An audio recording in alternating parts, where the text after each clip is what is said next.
by putting their name out there more. We don't want to publicize elected officials who are doing things that we don't like. We want to celebrate people that are doing things well. In Arizona, we had a Legislative All-Stars program where we gave awards to elected officials who had really not just supported the arts, but had really stuck their necks out to create legislation and funding opportunities and gotten them successfully passed, and celebrated them in that way. We got their commitment long term, and we also showed other elected officials that wanted similar attention that they would be rewarded in this way if, you know, in good publicity, basically, if they stuck their necks out for our issue. So when you're going to meet with an elected official, you really want to make sure that you know who you're talking to, and that seems basic, but you wouldn't believe the number of people that don't do that. So where does this person come from? In Illinois, we have a great opportunity in that, you know, there aren't term limits in the same way as there are in some of the other states. So we really get some time to cultivate and get to know elected officials. But we want to make sure that we know who we're talking to. What power do they have to make decisions? What committees do they sit on? What committees do they chair? Where do they come from? What issues are important to them? If we've got somebody that's legislating in a rural, you know, part of the state, we don't want to go and talk to them about the state of Chicago. We don't want to talk to them about Chicago at all, because they don't want to hear about it. That's going to turn them off. We want to talk to them about what good the arts can do for rural communities, how that helps with, you know, tourism and economic development and revitalizing depressed downtown areas, and how rural schools have less arts education opportunities, you know, and how it's so important in those areas. So we want to make sure that we're always tailoring our message to who we're talking to, and we take the time to research who we're talking to first.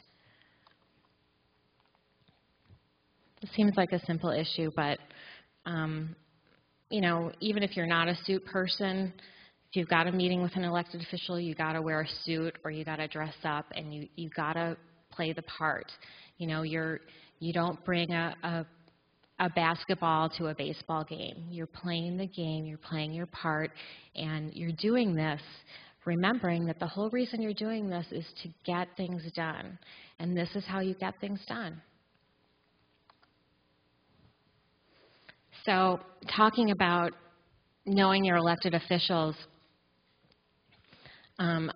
we had an event actually earlier this year with Senator Brzezinski, and I found out, you know, because I'm new to Illinois, at the event that he's a former choir director.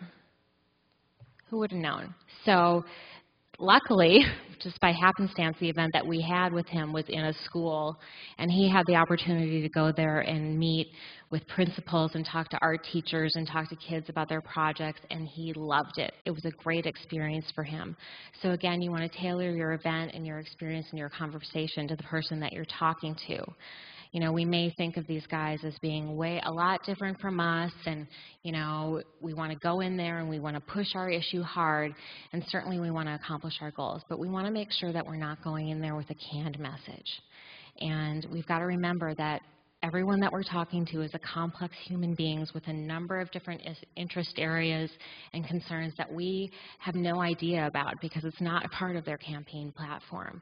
And so what we're really trying to do, I think, initially in those first meetings is listening to what the priorities are of the person that we're talking to, trying to find a way, because we know the arts are great for so many reasons and we can accomplish so many things, you know, helping kids with disabilities, helping kids at risk, you know, economic development, cultural tourism, art for art's sake, whatever it is. We have a message, we have an argument, you know, in a way that the arts can solve this person's problem.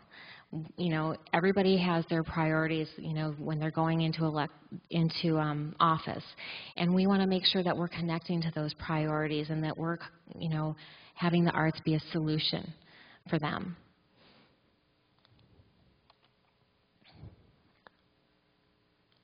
So being an arts advocate, we have to remember what we're there for. And I can't tell you how many times I've been at arts advocacy rallies with somebody that's wearing like a Save the Whales button, or, you know, that is so excited to be finally talking to their elected official and, you know, having their ear that they start talking about all kinds of stuff. And we want to remember what we're there for, what our issue is. For example, there is a well-known celebrity actor that I guess I won't name his name, who went to an arts advocacy event in Washington, D.C. a couple of years back. Huge animal rights activist, you know, really involved in PETA, and went to a congressman's office who was very influential on an arts decision, and the office was covered in animal heads. And he was freaking out. I mean, he was having a fit. And we had to just, you know, calm him down and say, please, you know, please don't start talking about that. Please concentrate on what you're here for, because we really are trying to accomplish these goals. And as a private citizen, at another time, have that conversation. But right now, concentrate on what we're here for right now. Again, as I mentioned, we want to talk about what's in it for the person that we're talking to. We can never forget that. So these are some of the possible arguments that you can have. Just yesterday, Americans for the Arts released the National Information for Arts and Economic Prosperity 3. They went out to more than 150 cities in the country and measured the impact that the arts had on the nonprofit arts and cultural organizations and their audience had on communities. And here in Chicago, we found that it was actually one of the very best cities in the country, which is why Americans for the Arts chose to come here and do their study. And actually found out that audiences and nonprofit organizations generate, as it says here, 1.1 about billion in local economic activity, and talk about public funding in terms of investment and what the return is on the investment. So for every dollar that goes into the community in public funding, there's an $8 return. That's a great investment. That's a great business argument. Nobody's going to argue with that.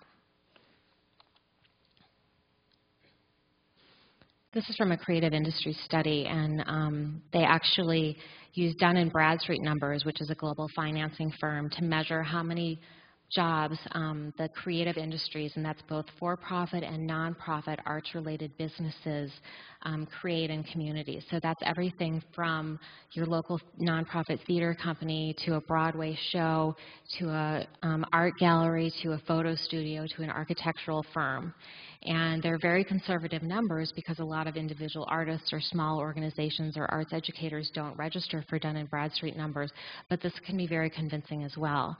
In fact, I was speaking to a congressman who has Raytheon, in his district, and Raytheon generates a huge number of jobs in his district and is very important to him to keep that constituency happy.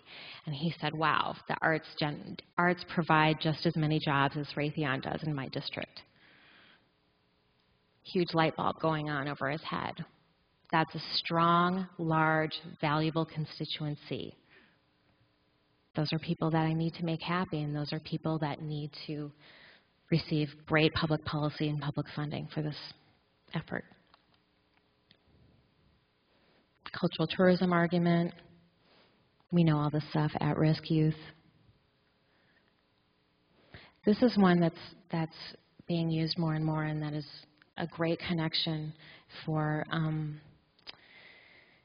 folks that are concerned about that are healthcare and the great impact that arts therapy has on kids and adults in hospitals, and the connection there between the arts and health is fantastic. So it's a newer statistic that's being used. Snow City Arts, which is the picture of the organization here, actually received a Coming Up Taller Award, which is a national award that